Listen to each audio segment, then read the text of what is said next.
بیٹھ جائیں کسی جگہ پر صحیح اور وہ یہ طے کر لیں کہ میں اور آپ مل کے یہ کسٹمر ڈیل کریں گے. ٹھیک ہے جیسے وہ دو درزی ہیں، صحیح جو بھی آئے گا ہم اس کو جو ہے نا یہ سروس دیں گے کپڑا سی کے دینے کی، ٹھیک ہے اور اس کو کہتے ہیں شرکت بالعمل. ٹھیک ہے شرکت بالعمل کا اگر معاہدہ ہے ان کا تو پھر وہ پیسے آپس میں تقسیم کریں گے. صحیح اب یہ ضروری نہیں کہ وہ دونوں کام کریں، ہو سکتا ہے وہ آگے کسی اور سے کام کروا کے دے دیں. ٹھیک درزی بھی تو کسی اور سے کام کرواتے ہیں نا بعضوں کا. جی جی اسی طریقے سے یہ بھی ممکن ہے کہ ایک کام نہ کرے. صحیح تو یہ جو موٹر سائیکل والے بیٹھے ہوتے ہیں نا، اس میں سب سے اہم چیز ہوتی ہے جگہ، کہ گاہک جو ہے وہ لوکیشن وائز آتا ہے. صحیح تو اس دکاندار کا اور اس میکینک کا معاہدہ کیا ہوا ہے یہ بیس کرتا ہے. ٹھیک ہے میں نے ایک توجہ بیان کی ہے، صحیح ہو سکتا ہے انہوں نے یہ معاہدہ کیا ہی نہ ہو، کچھ چھوڑ کر رکھا ہو، صحیح تو آپ کو یہ تو برا لگتا ہے کہ بھئی وہ آدھے پیسے لے لیتا ہے. لیکن اگر آپ اس کی جگہ پہ نہیں بیٹھیں گے تو کہاں بیٹھیں گے آپ؟ کیا آپ اتنا کرایہ افورڈ کر سکتے ہیں جتنا وہ کرایہ دیتا ہے؟ افورڈ کر سکتے ہیں تو اسی مارکیٹ میں آپ اپنی دکان لے لیں، ایک سب سے اچھا حل ہے. اگر آپ نہیں افورڈ کر سکتے تو پھر جو طریقہ میں نے عرض کیا ہے اس کے مطابق آپ ایک جائز ایگریمنٹ کر سکتے ہیں، اور اس میں یہ ہے کہ وہ کچھ نہ کچھ تو کام بہرحال وہ کرے، یہ زیادہ بہتر ہے. سر آپ نے جو جواب ارشاد فرمایا، یہ سوال تھا، اس میں انہوں نے بڑا اس پہ زور دیا کہ جی دکان ان کی اپنی نہیں ہے، تو دکان اپنی ہونے یا کرائے کی ہونے سے تو کوئی فرق نہیں پڑتا. یعنی ان کا یہ ہے کہ بھئی یہ بھی تو کرائے پہ بیٹھے ہوئے ہیں اور ہم جی سے پیسے لے رہے ہیں، جی تو آپ اگر یہاں سے ہٹ جاتے ہیں تو کہاں جائیں گے؟ ٹھیک بعض اوقات زیادتی بھی بہت ہوتی ہے.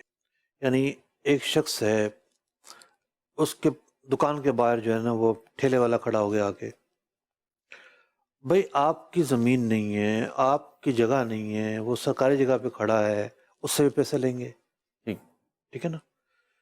حالانکہ اس سے پیسے کس مد میں لے رہے ہیں؟ وہ کوئی پھٹا اس نے دیا ہو تو ٹھیک ہے، پھٹے کے پیسے لے رہے ہیں، یہ ٹھیلا اس کا ٹھیلے کا کرایہ لے رہے ہیں.